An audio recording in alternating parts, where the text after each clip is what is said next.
Welcome, friends, to Crazy Women Country, where women's voices matter. We bring you the latest and greatest female voices in the industry, from artists and songwriters to producers and managers and all women in between. Welcome, friends, to Crazy Women Country. I'm Donna. I'm Paula, and today we have the amazing and English, I have to say, not an American artist, Laura Beckwith. How are you doing? Hi, how are you doing? Thank you so much for having me. Oh, no problem, no problem. And it's great to have somebody from England. Yes. Am I the first? Yes, the first one that would definitely be put out to air. The other one we're still working on getting a new date, but yes, definitely the first one. So. I feel lucky. You're honoured to be our top British. So tell us, what have you been doing during this crazy time with COVID and lockdown and stuff like that? So I've actually released, when I say this, it seems mad, but I've actually released 2 singles all in the space of lockdown. Because I wasn't meant to release my first single in lockdown, and then it happened, and then a few months later we're still in this time, and I ended up releasing the next single. So to be honest, I feel like this whole period I've just been promoting singles and also doing like a lot of live streams, which have been odd but good. So yeah, it's gone so fast, honestly. Yeah, I swear, time just disappears quicker when you've been stuck indoors. I think you probably run around and do loads of madness. So yeah. So how have you found doing the online shows? Do you find it you get closer to the fans, or is it? How are you finding that? It's really odd. I don't know. It feels completely different. I feel like you can't relate it to live performances. It's just a whole new thing, but it is good because I've met like people from different countries and that I don't think I'd ever would have met, and done a few writing sessions with people that are in another country. So yeah, it's been good in that sense. It's just I can't compare it to live performances. I think it's like two completely different things. Two very different things, yeah. It's all good fun, but at least you've still been able to connect with the fans, yeah, and still perform and stuff, even though it's in a very different way. Yeah, no, I agree. And hopefully this has gotten you some more new fans, especially the ones that wouldn't have heard of you, like those American fans that are just now finding out about you. Yeah, I hope so. But no, definitely it has. I've met some more people, which has been awesome. Some people that didn't know about me prior to lockdown, which has been good. Perfect. Well, that's at least something good has come out of lockdown, which is always which is always fun. Perfect. So what part of England are you from? So I'm in Essex. It's basically near London. It's about 40 minutes from London. Yeah. So yes. I know Essex. I was from Hertfordshire, so we're nice. We were slightly closer, but yeah, I know Essex. So there you go. Poor Donna's like, where? London is. Here's London, and London, and we're kind of on the outside of it. We're gonna have to make sure we have little maps up from now on. Yeah, so we can say right here, especially for the countries that people really don't know. Everybody thinks Britain's so small; everything's like so close, but it's not that way. So tell us about the 2 new singles that you brought out. So they're completely different, I think, personally. The first single that I released was actually my debut single, and it's called Not in Love. And I produced this. It was originally a really slow piano ballad, and I took it into the producer and we turned it into this really pop, upbeat song. And then you've got Halfway, which has only been released a few weeks now, and it's completely country, but with a bit of pop, but it's country much more so than Not in Love. So they're 2 singles, completely different, but both of which I love. I hope everyone else likes it too. They're both fantastic. I love both of them, I have to say. Very, very good. So I have to ask the question. Being English, and obviously growing up in England, we know country music was never that popular. So why country music and not pop, or, a genre that the whole of Britain knows better than country?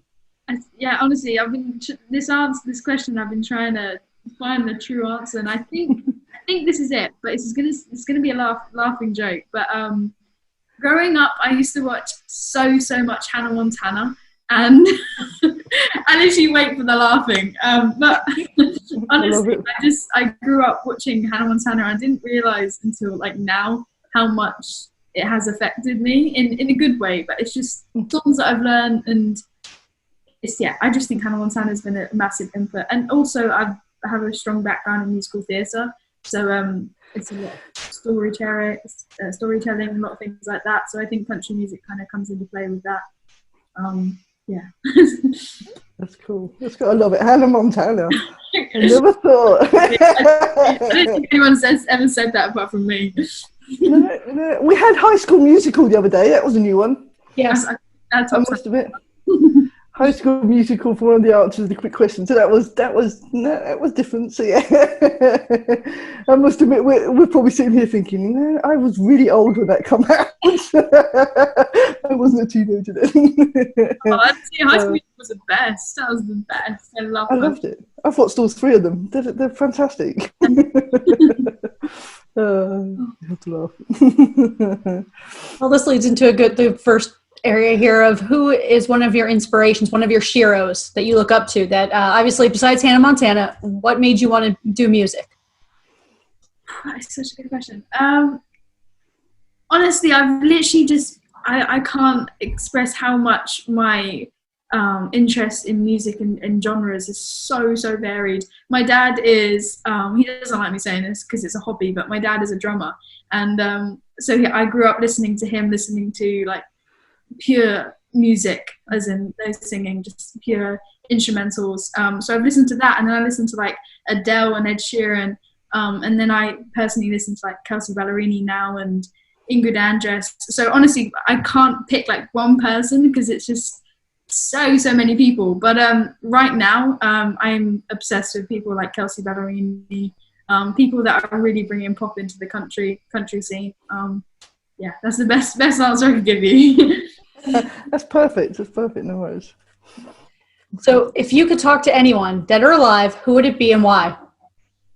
Whoa, that is a good question. It's such a good question. I don't know. It changes daily. Who did I talk to, dead or alive?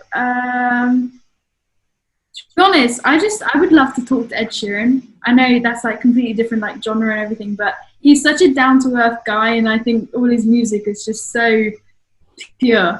So someone I just like, how do you do it kind of thing? Like you just talk to him and go, what's the method? So yeah, someone like Ed Sheeran. I must admit, some of his songs do tell some really good stories as well. Yeah.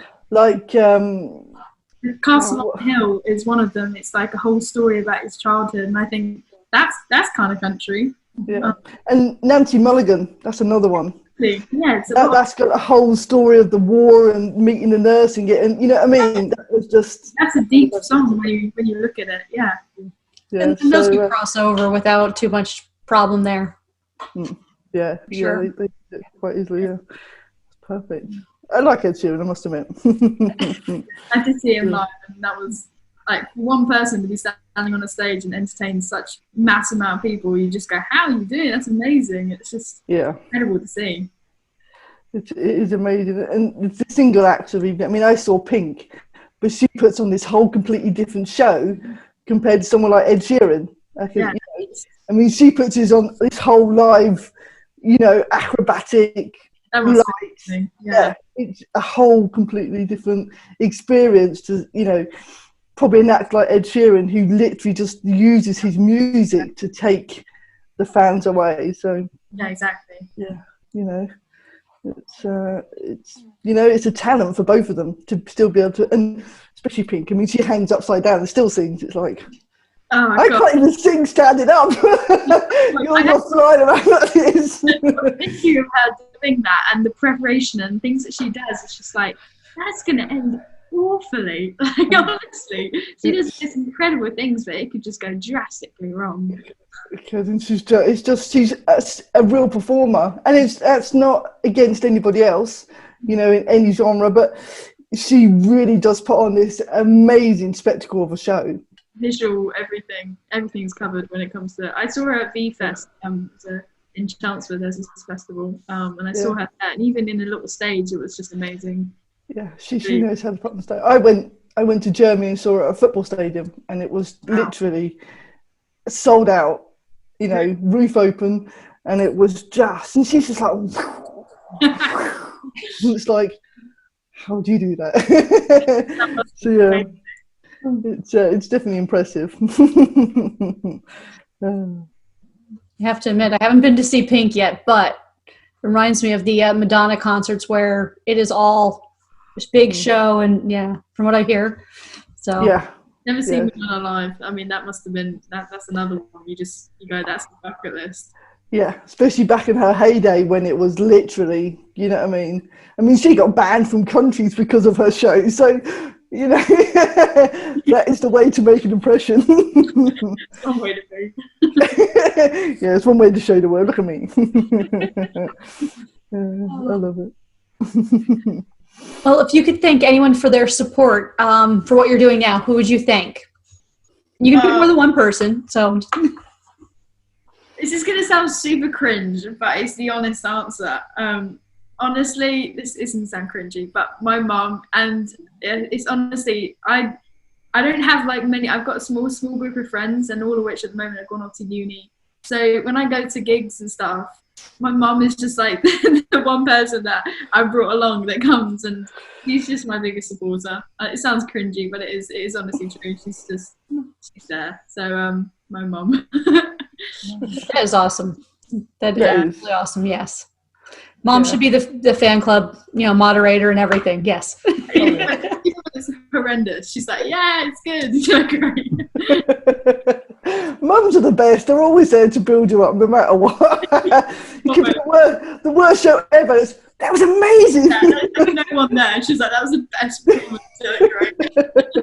You always know mums are always going to be there, I must admit. So when you play, obviously, live shows in the UK, what sort of venues do you play at? Again, varied, but recently, like I just done one a few weeks back, and at this really like unseen bar that I hadn't heard of until obviously I got the gig, and it was like this barn conversion, like fairy lights everywhere. And I think at the moment it's going to be a lot of like outdoor performances. It was like outdoor stage, but like you see, it's been a lot of just like nice restaurants and bars that do live music.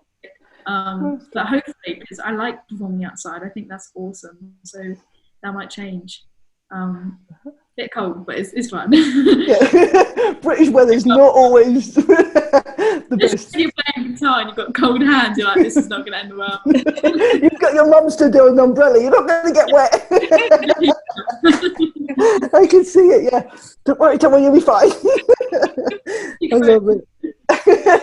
The British weather's going to let you down. Yeah, probably. That is one downside.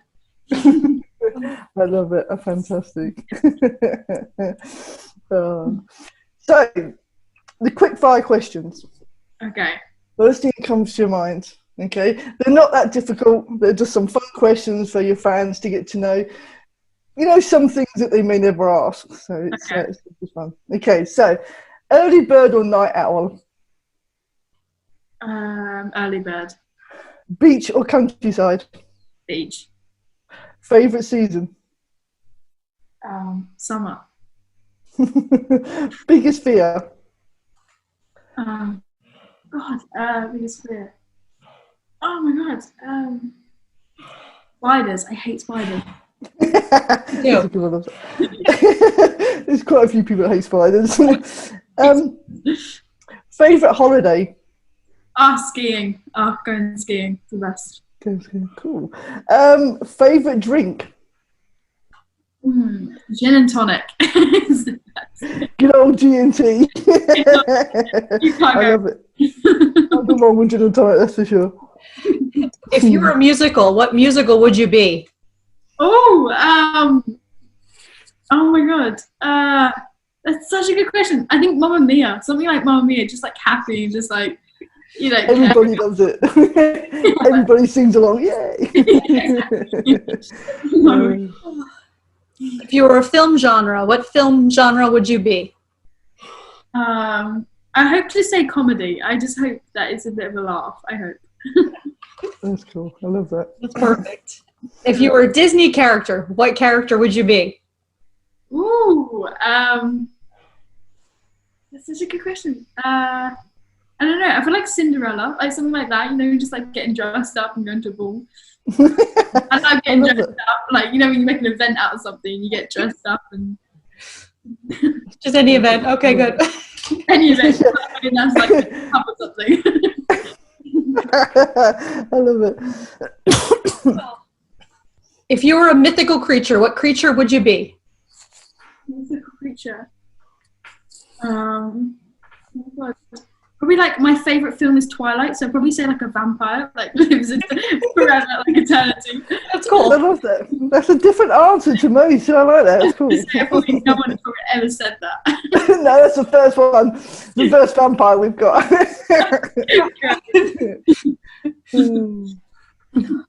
If you had a superpower, what superpower would you have and why?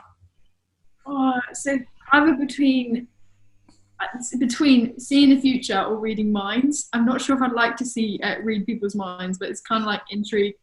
But then you might know, and then you're like, oh, I don't know what to do. I want to know. Yeah, that could be a really dodgy one. It'd be quite cool if you were on stage and you could see what people think, but you never know what else they could be thinking.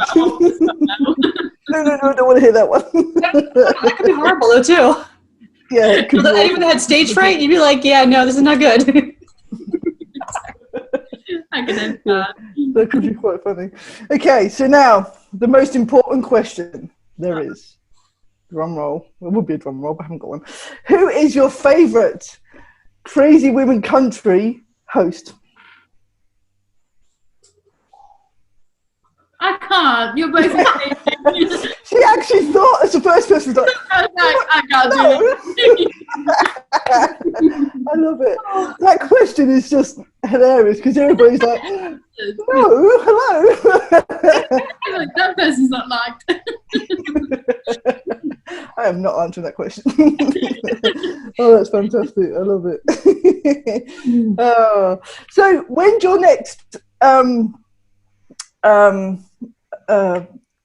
I was going to say live event, but obviously we don't do many live events. When's your next show on the internet? You know, Facebook or? I have one in, I think it's the exact date. It's the 13th of November, and it's in Harlow, and I'm supporting some other major country artists, Hannah Paris and another artist. So that's coming up in Harlow at the end of November. That'd be cool.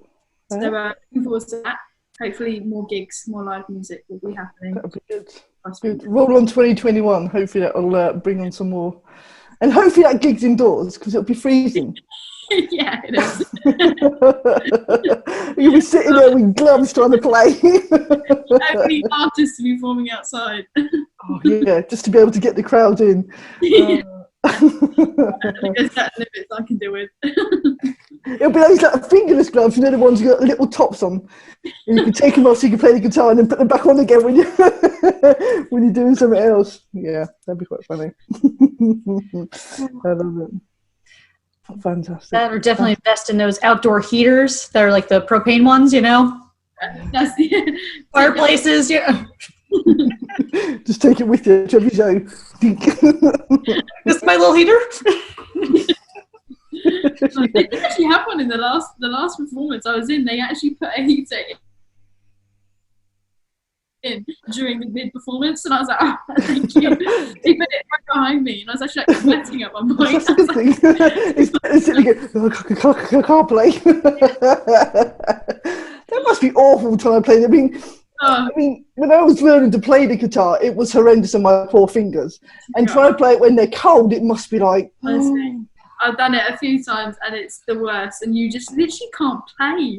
Like, it's the most scariest feeling because you're like, I can't feel my fingers. And it's really like, I don't know how this guitar sounds. I done it for like a Christmas show once, and I didn't estimate like how cold it was going to be. And I was just like, oh, this is going to go bad. It was like a half an hour set as well. Oh no, and your fingers are like, I can't feel the fingers. Oh no. That's just not what you need. Not what you need. British weather is not good for playing netball. Be the weather. As I said, you need to carry one of those big heaters around with you. Signature one. Oh, that would be so funny. That would be great. Oh, well. It's been so much fun meeting you and being our first British act. It's been so good. Honoured. Thank you. And hopefully we can promote, obviously, more British country acts to show the world that not just America can sing country, so can we British. Rule Britannia. Give me a competition now. Who's the best, the British or the Americans? That's so I will remain unbiased in this one. yeah. I'm with you on that one. We'll just see what happens. Oh, perfect. Well, as I said, it's been so much fun to meet you. Thank you so much for joining us on the show. Sorry about the confusion on times, but we got there in the end. That's honestly, Google was there to help me. Thank God for Google. That's so cool. Yes. Okay, but yeah, it's been fun talking to you. It really is. Thank you for having me. No worries. Anytime. You're welcome back whenever you want to come back and talk to us crazy people. Yes. I love your title, honestly. Crazy women come. Titles, like, that is just ideal. Yeah, it was her idea. There you go. Yeah, it works. We are crazy women country. Oh, it's a brilliant title. Country music is just madness. So yeah. It's great fun. It is great fun. So, yeah. Thank you so much, Laura, for your time. We appreciate it. Thank you for having me. Thank you so much.